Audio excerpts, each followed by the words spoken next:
unapenda kuhudumiwa mwenyewe atakamshangaza yapo Dubai.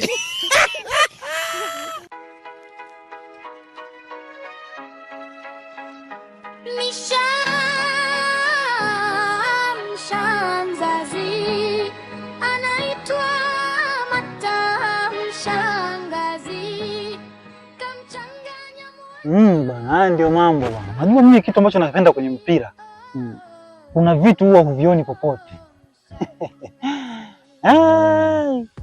Mpira kama mpira ni mchezo mmoja ambao napenda sana kwenye nchi tofauti duniani. Kabisa bana. Lakini kuna changamoto kwako nakiona. Yaani wewe na masuala ya mpira upata nayo kabisa. Ninapoona kama watakatondoke tu, umekaa mwendo tu ndugu yangu. Changamoto nini kaka? Mimi sio vitu vyangu hivi kaka. Yaani mimi nakuja tu hivi kuangalia lakini hivi sio vitu vyangu kabisa mwana. Sasa unajua muda unaweza tokomba mimi sinywi pombe, sivuti sigara, sivuti bangi. Lakini nina starehe yangu. Watu wenyewe wanapiga tiki pale. Kwamba tunajua starehe yake ni kitu gani. Wewe ndio hivyo au una kastarehe kako ndugu yangu Ni vitu vyangu bwana, ni mishangazi ndugu yangu. Ni bwana na mishangazi. Ndio humu yani. Yaani hivi. Yaani unaniona tunakaa tu hivi lakini mimi mwenyewe unajua natulia, napata amani ya moyo. Yaani ninajishangazi langu hilo ambalo wenyewe linanipa amani kabisa ya moyo. Lakini hivi mipira sio vitu vyangu kaka. Sasa yani uzuri wa mishangazi ukiwa nayo yani utesi kama upo kwenye hii dunia ndugu yangu. Inakea mwanangu, inakea. Oya mwanangu, sisi tunafaidi huko. Mishangazi mwanangu, sisi tunafaidi sana. Sasa yani mimi ningekuwa ndio wewe. Ndugu yangu nasema niko nimenenepa ninatembea hivi. Kwa sababu yani starehe ninaipata kwenye mpira. Alafu ningekuwa ndo ninajishangazi. Yaani kama jishangazi ndani ya mpira.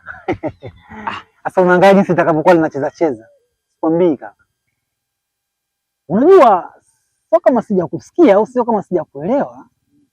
Nimekuelewa lakini nakuonea gere au nakuonea fee. Japokuwa sijavaa miwani. Mimi sasa sema kwamba gere vaa miwani usione gere. Mimi sijavaa miwani lakini gere naiona. Mimi kitu ambacho nakifikiria ndugu yangu na ambacho kinanipa mashaka na matatizo na wasiwasi. Lakini pia na gumu unatokoi juu. Ni kitu kimoja tu kaka. Jinsi ya kuwaingilia ile mishangazi. Mimi inanitatiza sana. Natamani muda mwingine nataka na mimi na wivu wa kutamani kuwa nao. Lakini sasa nikiangalia mshangazi ile imejipiga makeup yake safi, utakuta mshangazi lina mikucha ni likitembea lenyewe nakwambia kijana njoo. Lakini kijana anarudi nyuma kwamba pale pale zanika tapaka mafuta pale. Mwanangu, kumbe na wewe unajitia uoga tu mwenyewe bure. Mishangazi haina hiyo kaka. Mishangazi. Yaani mishangazi kwanza kodi yao moja tu. Yaani sharti la kwanza ukitaka kuwa na mishangazi punguza uoga. Alafu hakikisha wakati unamtokea yaani hata kikuangalia ukikukazia macho, kwa sababu muda mwingine ujue na inakaza macho. Kifanya urege tu unaweza ukamwamkia ujue. Tunataka na wewe akikukazia na wewe unakaza hiyo. Alafu sasa kuna neno moja tu unalitamka pale. Kwisha. Nashangaa tu mwanangu, si unafeli wapi? Yaani kodi ndogo kabisa, mishangazi unaopoa. Na alafu kaida mishangazi likikupenda. Yaani likikupenda ndio limekupenda mwanangu. Mimi lazima linipende. Wewe pia kuingilia. Lakini kama nakutana kwenye moja na mbili. Mbona ni safi? Kwani wewe hakika? Yaani kuingia mimi nashindwa. Kwa mwanangu kwa ujasiri ile smart nini ile kwamba mingi ngao mtu nao nikimuona na mfesi ile uhakika. Uhakika mwanangu. Sasa hapo kwenye gia hapo. Mbona nani yani hivyo ni vitu vidogo tu ndugu yangu. Yaani hata nikisema sasa hivi nakuelekeza maelekezo chwa. Unaenda kuopoa sasa hivi naye mwanangu na kuona mshangazi wako kama mimi. Waacha bwana. Sasa baba ongea ndugu yangu, naomba kuna uhai na kifo kaka. Maana papi umekufa hapo umeishia hapo kwenye kuna kitu. Mimi si nitapata tabu mwalimu. Malizia bwana kitu chenyewe ni kitu fulani. Kaka, umalize nipe kodi bwana ndugu yangu. Nipe kodi za mishangazi nikaishi vizuri sasa hivi. Lazima mwanangu nikupe kodi. Haiwezekani mimi nilala alafu mwanangu ukae kinyonge. Umeona mwanangu. Kwa hiyo ukimsimamisha mshangazi, ukisimama tayari unakuwa kwanza comfortable fulani, uchekeshi, unajiamini, alafu unamwangalia usoni vizuri, unamwambia wakubwa wanafaidi. Allah! Allah! Ukishamwambia wakubwa wanafaidi, yani usimwambie kwa hasira, yani kama unambembeleza fulani hivi, unaelewa? Waacha bwana. Unajua kama naanza kukupatapata sasa.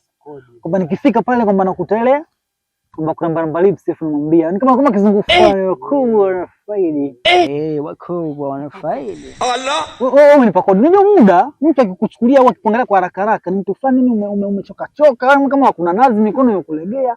Lakini kwenye kodi uko vibaya sana wewe kijana. Mbaya sana wewe. Mbaya sana mwalimu. Unajua hizo watu wengine siku zote zunguka kodi za tuzijui. Kwa hiyo mimi nikifika pale pop katokea mshangazi. Namtazama kwanza. Alafu namwambia wakubwa wanafaidi. Basi wakubwa wanafaidi. Atajiuliza wakubwa wanafaidi nini kwenye akili yake sasa? Kwamba wakubwa magari tunapanda nao. Pikipiki tunapanda nao. Sijui biriani tunakula nao. Sijui tunafanya nao. Kuna jambo wakubwa wanalifanya lakini sisi tunarudisha nyuma kidogo. Ndio hii dogo analitaka sasa hilo jambo. Alafu basi unajua kwa nini wana maswali mengi? Ukisema hivyo tu yani yeye mwenyewe kashaelewa. Hapo mashangazi wanatutamani sisi sasa hivi si ndio damchanga. Damchanga. Sasa nikwambie. Huu muda hapo unaruhusu kabisa mimi kuanza kutembea tembea, nitajitembeza kama kijimisi. Mara huku, mara huku. Unaona mshangazi mara huku. Unapokuwa kijibendera hivi unaona unapata upepo yani mara huku. Mara huku nikirudia naye. Wakubwa wanafaidi. Hapo unamwangalia namna hii. Umeua. Chuma. Sasa mwanangu. Una moto. Yaani utaki atajua lidhame. Wewe vipi bwana? Upo. Umekaa? Karibu bwana. Sasa mimi nikuacha na dogo mimi ningekati kwanza. Au vipi? Haina noma bwana. Karibu basi. Angalia mpira na dogo. Wewe basi ondoke wapi mpira sana huyu. Utanipa majibu. Hamna mama kaka. Au sio? Majibu umepata? Hivyo tu. Leo hii. Yaani wakati huu ndugu yangu. Nakuelewa. Haya kaka. Baridi. Wakubwa wanafaidi. Mambo hamna cha mambo.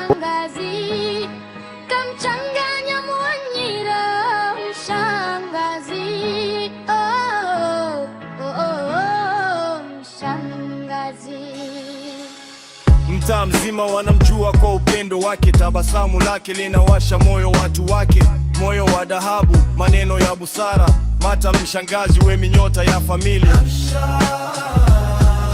Mshangazi anaitwa Mata Mshangazi, kamchanganya Mwanyiro mshangazi.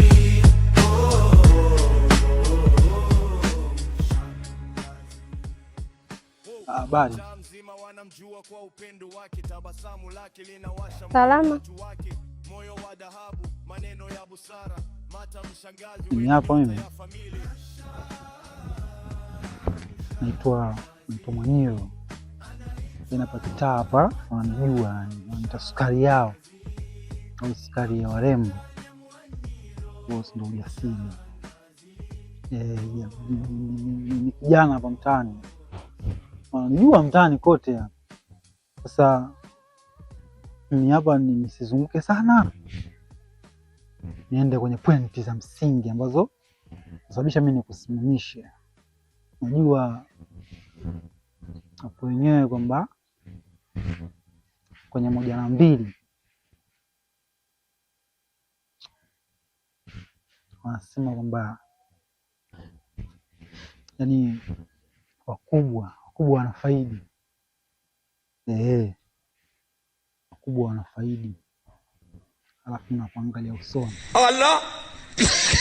Wakubwa wanafaidi. Ni mzima kweli? Allah! Mimi hapa mzima, afu kipimo changu hiki hapa. Yaani hiki ndio kipimo changu mimi cha kudhibitisha kwamba mimi mzima. Yaani nakuuliza hivi akili zako ni zimetimia? Maana unakaa vile nazo fulani hivi. Akili nazo. Wewe hapo si mshangazi. Allah! Unajua nilivyokuona hivyo nikasema kwamba kweli wakubwa wanafaidi. Sababu nikitazama, nikikuangalia, Nikasema hapa ni baruzi. Yaani nilikuwa nasikia vijana wapuuzi wako hapa mtaani wamejaa, kumbe na wewe ni mmoja wapo. Kwa hiyo umeshauri kufanya kazi, watafuta mshangazi akuhudumie, si ndivyo? Hivi una akili kweli wewe? Wataka nikuhudumie? Watafuta mshangazi wa kukuhudumia? Hamna, sisi tutahudumiana lakini. Umepata.